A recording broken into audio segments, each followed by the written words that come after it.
Praise the lord. 33వ కీర్తన 4వ వచనం. యెహోవా వాక్యము యథార్థమైనది, ఆయన చేయనదంతయు నమ్మకమైనది. దేవుని వాక్యము అబద్ధము కాదు. అబద్ధమాడుటకు ఆయన నరుడు కాదనే వాక్యం మనకు తెలుసు. ఆయన వాక్యం అంతా కూడా యథార్థమైనదే, ఎందుకంటే ఆయన యథార్థవంతుడు కాబట్టి. ఆయన చేయనిదంతయు కూడా నమ్మకమైనది, నమ్మదగినది. ఆపత్కాలంలో నమ్ముకొనదగిన సహాయకుడని ఆయనకు పేరు కూడా ఉంది. ఈ ప్రపంచంలో మరి అందరినీ మనం నమ్మచ్చా అంటే అనుమానమే. అన్నిటినీ నమ్మచ్చా అంటే కూడా అనుమానమే. నమ్మక ద్రోహం చేసేవాళ్ళు లోకంలో మనం ఎందరినో చూస్తాం.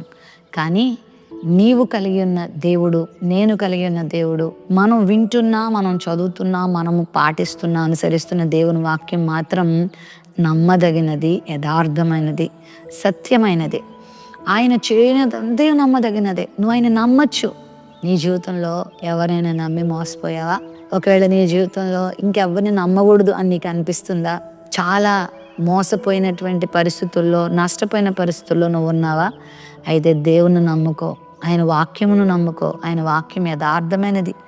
నీకు ఆయన చెప్పిందంతా ఆయన చేయగలడు. నీతో ఆయన ఏమి మాట్లాడుతున్నాడో అది ఆయన నెరవేర్చగలడు. నిన్ను మోసం చేసే దేవుడు కాదాయన. రూతు దేవుని నమ్ముకుంది. మోయాబులో ఉన్నప్పుడు పాపంలో దేవునికి వ్యతిరేకమైనటువంటి జీవితంలో ఉంది. కానీ ఎప్పుడైతే యెహోవా దేవుని తెలుసుకుందో ఆయన నమ్ముకుంది. వాళ్ళ అత్తగారైన నయోమితో అంది, నీ దేవుడే నా దేవుడు, నీవు ఎక్కడుంటే నేను అక్కడ ఉంటాను, నీ జనమే నా జనం అంటూ దేవుణ్ణి తన జీవితంలో ఆహ్వానించుకుంది, స్వీకరించుకుంది, నమ్ముకుంది. మరొక మోయాబు సంతతికి చెందినటువంటి రూతును దేవుడు ఎంతగా హెచ్చించాడంటే బోయేజుకు భారీగా చేశాడు, ఇహలోకంలో భాగ్యవంతురాలుగా చేశాడు. ఇదిగో తన వంశావళిలో రూతును దేవుడు చేర్చుకొని ఆమె ద్వారా లోకరక్షకుడుగా ఆయన లోకానికి వచ్చాడు. ఎంతగా ఆమెను హెచ్చించాడో చూసారా?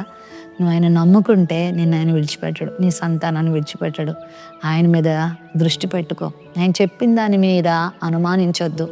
ఆయన మాటల్ని సంకోచించొద్దు, సందేహించొద్దని వాక్యంలో ఉంది. కాబట్టి నువ్వు దేనికి అనుమానపడద్దు. దేవుని వాక్యాన్ని హృదయమారా నమ్ముకో, విశ్వసించు.